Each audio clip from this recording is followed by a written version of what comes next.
Welcome, Lyndi, to Fit at Health and Fitness Summit. It's a pleasure to have you on board today.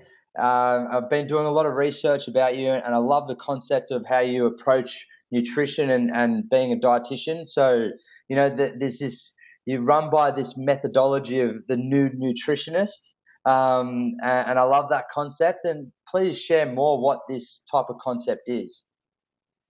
It's a good question. Why the Nude Nutritionist? I guess I started doing nutrition and I felt as though there's a lot of noise in the nutrition space. Healthy eating feels complicated, it feels stressful, it feels overwhelming. So the Nude Nutritionist to me is about stripping back all the confusion and the pretenses and the noise around nutrition and just getting back to those basics, because I don't think nutrition has to be hard. I think it can be really basic when we just look at the core things that we need to be doing. So, that's what being the Nude Nutritionist is all about. It's like, let's focus on eating whole foods. Let's focus on what we can eat. Let's not get, blindsided by the nuances of nutrition. It's not so complicated, actually. Yeah. So that we have this concept, right? So is there certain rules or ways to follow the Nude Nutritionist style then? How could we follow it? It's spot on. The only rule I have is that there really are no rules. I think in nutrition we're very quick to put on blanket terms, don't eat this food, you have to eat this, you have to eat at certain times of the days. We have so many rules that we really don't need any more rules. What I'm about primarily is not dieting. I think it's very easy to get sucked into that yo-yo dieting world. It's a cycle that goes on and on and on. So I guess the clearest and most simple thing that I want people to do is go, you don't need to diet to be healthy. It really is just about eating everything in moderation. And what I share with people is how do you actually do that? How do you eat everything in moderation and not feel deprived and are able to maintain your health results for the rest of your life? Yeah, well, that's a great concept, and that would be leading me into another question. Like, how do we prevent this? Is it just the fact that we don't put any rules on how we eat, and we don't beat ourselves up about how we eat? So how can we get rid of this yo-yo term once and for all? It's such a good question. I guess I want to go into a little bit about the fact that I used to be a compulsive yo-yo dieter and emotional eater. I was always trying to lose weight, to get slim. I had a range of size 6 to 14 in my wardrobe, from being a whole different range of sizes. And I've tried pretty much every single diet there is to have tried. It's really tempting to get sucked into the warp of going down I'm going to start a diet, because it's very tempting. A diet sells us a very sexy message. You're going to lose weight, you're going to feel amazing, and all you have to do is follow these easy rules. And then they show you images of all the successful people who have done it before you. And so if you're coming and going, I'm stressed about food, I'm not sure what to eat, diets provide you with very clear boundaries about what you can and can't do. It simplifies the confusion for you. So the first thing is to identify that, hey, okay, this is happening, this is very tempting.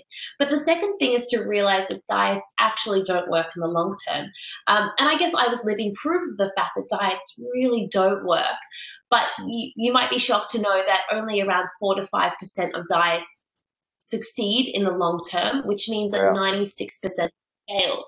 And the problem is instead of blaming the diet, saying the diet was too restrictive, it wasn't sustainable, it wasn't enjoyable, we blame ourselves. We go, well, if I had just had better willpower, if I had been more dedicated to losing weight, I would have been able to do it, like the people I see in the before and after shots.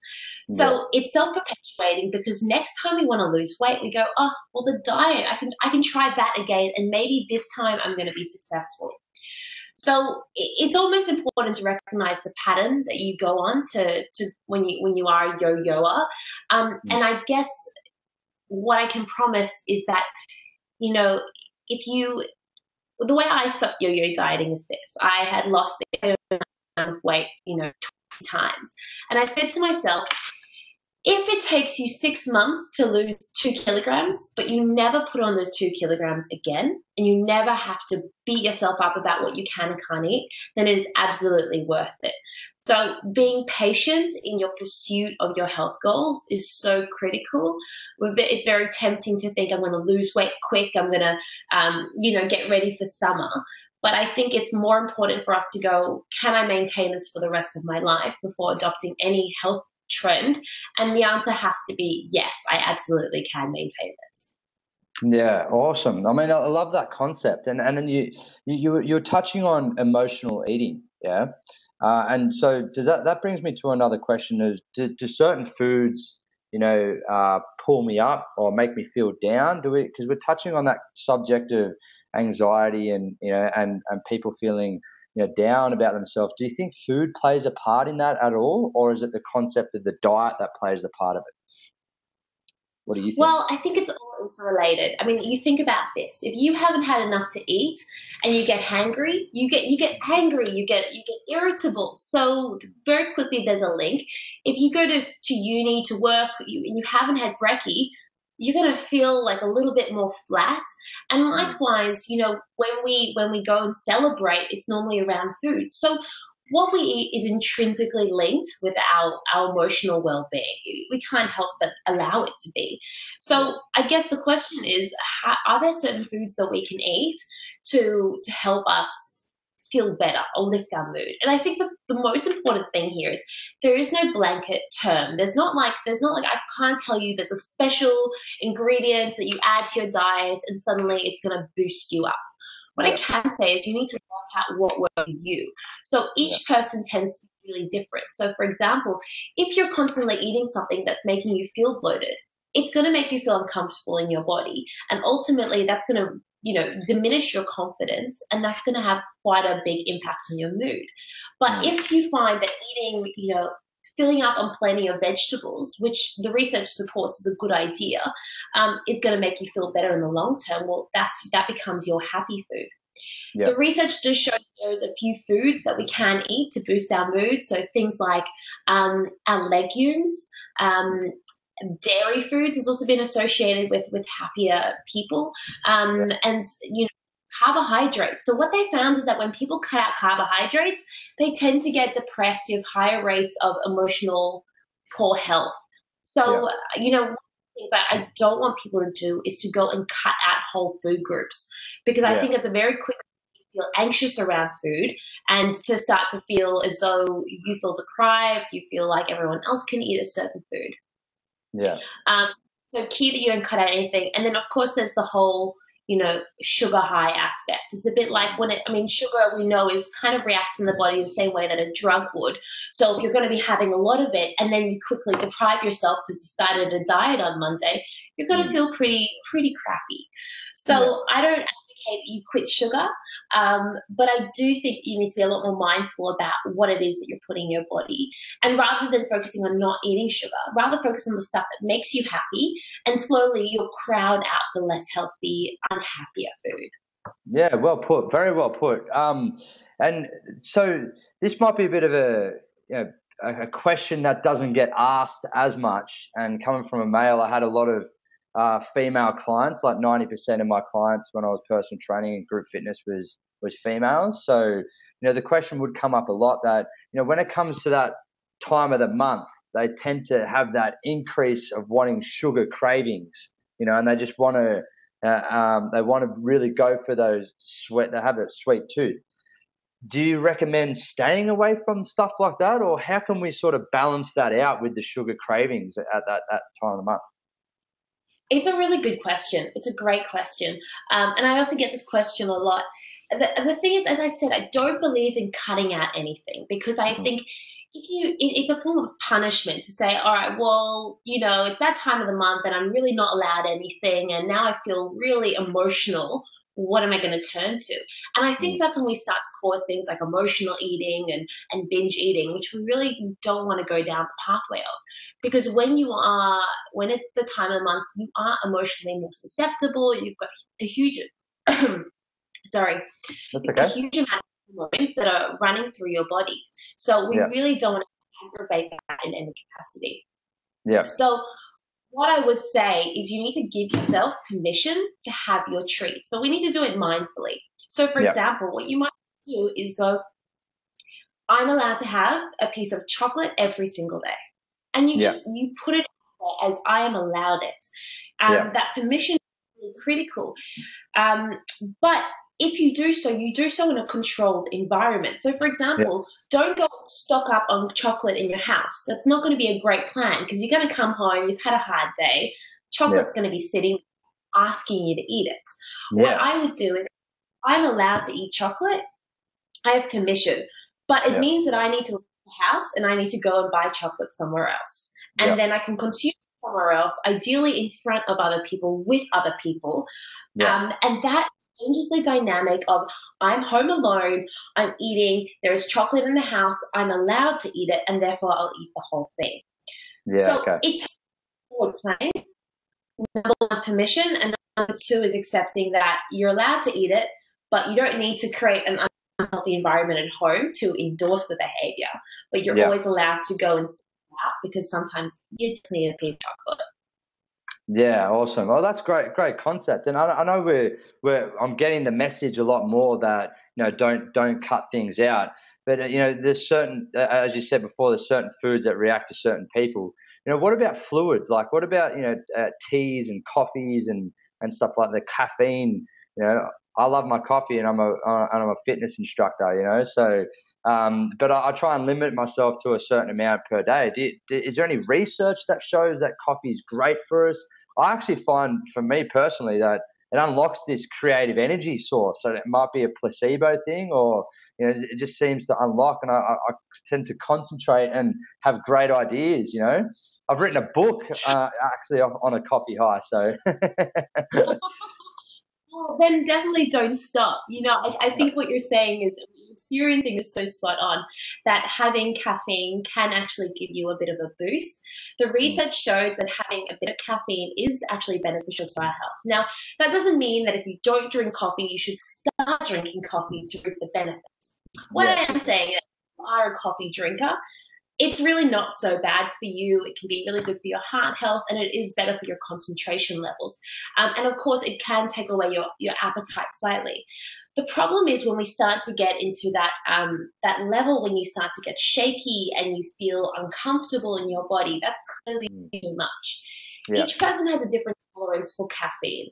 So just to give you a bit of perspective, if you go to a coffee shop and you order a coffee, you're going to be getting around 270 milligrams of caffeine. If you make a coffee at home, an instant coffee, you're probably getting closer to around 100 milligrams. So that's so it's 2.5 times more caffeine when you're drinking out. So ideally, you want to be having around 1-2 cups a day. But if you're drinking 2 cups out, that's different than if you're having 2 cups at home. I agree that I don't be cutting out anything. I have a cup of coffee each day, and sometimes allow myself to have another one if I really feel I need it. But I think we've got bigger fish to fry than worrying about whether or not that extra cup of coffee is really damaging ourselves, because, I don't think it's what we should put in any emotional energy into to worry about. Yeah, thank God, because I'm continuing the coffee path. But I want to chat to you about, there's a lot of research that shows nutrition, has to do with, a lot of lifestyle diseases that are coming up, like certain cancers, diabetes, even Alzheimer's. And someone was telling me about, your gut health has to do with Alzheimer's. I don't know about if this is all true. Can you shed some light on what research shows at the moment? Does food prevent or cause these diseases in any way? What do you think of that? Totally. I mean, I think that we are underutilizing the power of food to be preventative. That 10 years ago, if you had said to someone, what you eat and your gut and how healthy your gut is can impact on whether or not you get a disease, scientists would have told you that you're crazy. But probably in the last 5 to 10 years, there's a growing amount of research that really shows that the health of your gut impacts on, things from your mood to your cardiovascular health, to your energy levels. It really goes really far. Now, I think sometimes we get confused and we think, well, if food is preventative, if it can help us prevent a disease, then it might be able to cure a disease. So we often hear that thing, let food be thy medicine. And I think that's true up to a point. But is food going to be medicine once you already have the disease? Not in every case. Let's say you've got type 2 diabetes. Are you going to be able to fix yourself just by food alone? Not always. If you've got cancer, does that mean that if you have juice tonics and everything that you'll cure yourself? Unfortunately not. But what we know is that by having healthy cells in our body, we're going to be avoiding things like cancer, for example. And so that generally can be helped along if we're having plenty of antioxidants, we're getting plenty of fiber, and it generally creates a much healthier gut environment, anti-inflammatory benefits for our cells that can prevent that, malforming of our cells in our body. Yeah. So yes, there absolutely is this really powerful link between eating healthy foods, preventing it. I must say that the research really shows that it's the type of foods that you're eating as opposed to what you weigh. I think we have really scared people into thinking that, listen, if you don't have a BMI that's absolutely perfect, you are at risk of a disease. But what I know is that people can be skinny and lean from eating really unhealthy foods and from depriving themselves or getting depression or having a whole raft of issues. And so we can't say just because someone's lean and because they're a low weight that they're necessarily healthy.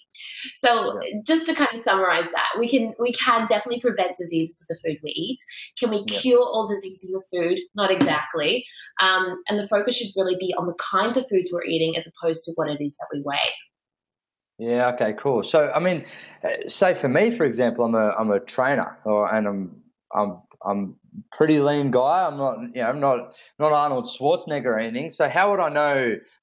How would I know that I'm at risk of certain diseases? And would you know that, or is there certain ways that I could tell, like by coming to you, or is it blood tests? Yeah. So, I mean, for example, the first thing you'd want to do is go, all right, what are my parents like?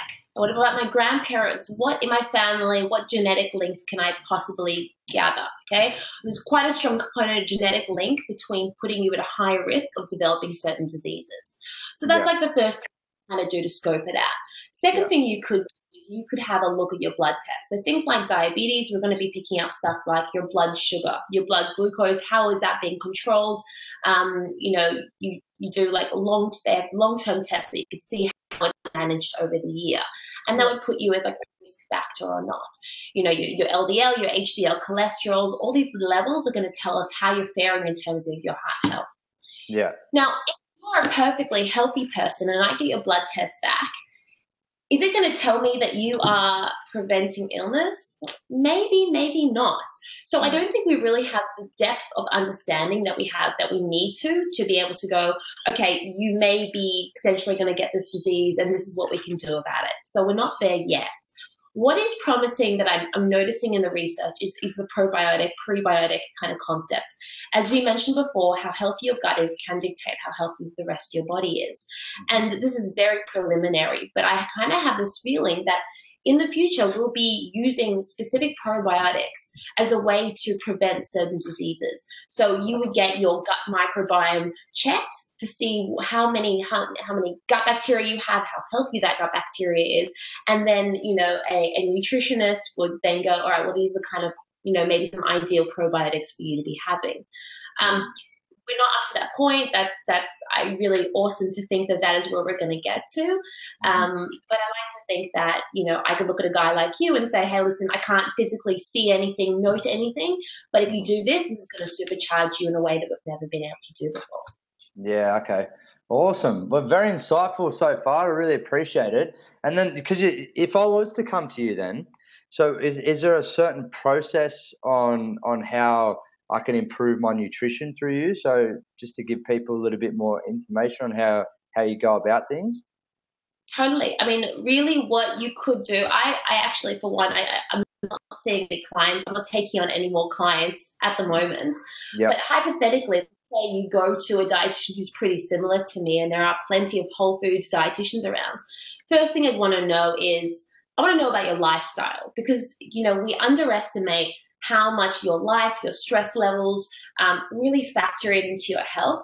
And I think we're very quick to look at the physical health and go, if you're just physically well, if you're your right body weight, if you're eating the right kinds of foods, that you're going to be fine.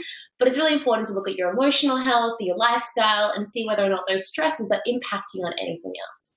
I would definitely be looking at the kinds of foods that you're eating on a regular basis, and checking that I think that you're getting the right kinds of foods for you. It's very easy in the media to read something and to go, oh, that person's eating this food, therefore I should eat this food. What's really critical, and the reason that you go see a dietitian or a nutritionist, is they'll say, okay, well, these foods don't seem to be agreeing with you. Let's try change this up. And I guess something else that I'd probably be very, very curious about that not many other people are is your hunger levels throughout the day. I think we get very locked into eating a particular way because a diet tells us to do it, as opposed to going, what does my body tell me I need? So, for example, if you're not hungry, I don't think you should be eating. I don't care what time of day it is. I don't think you should be eating because it's your body telling you I need some more food. So I'd really rejig that. What I noticed that some people need frequent meals, some people need to eat twice a day. So it's so individual. And really the way I like to practice is I like to look at everything. It's this really big picture that fits into our well-being, that goes well beyond what we weigh or what we look like or how strong we are. Yeah. Oh, that was awesome. Thank you so much. That's very insightful. A lot of the questions that other people have asked me in the past, and that's why I wanted to see what your concept was, and I really enjoyed it. And how can we see more or hear more from the Nude Nutritionist? Cool. Well, it's a great question. I have my blog, which I try to update regularly, where I share my own story and my philosophy. And then I share that across my Facebook and my Instagram. I'm also on Channel 9, so if you're ever watching the Today Show, you can tune in and watch me there. I'm going to be releasing a few more things coming up, but at the moment, if there's anyone who feels anxious in their body or confused about what it is you can and can't eat and is always yo-yo dieting, I do offer the Body Love e-course. So it's all about how to get off that bandwagon and finally find the healthiest way for you to be eating. Awesome. Thank you so much for your time today. Very insightful, and keep inspiring the world through being a new nutritionist. My absolute pleasure. My pleasure. Thank you. Thank you so much.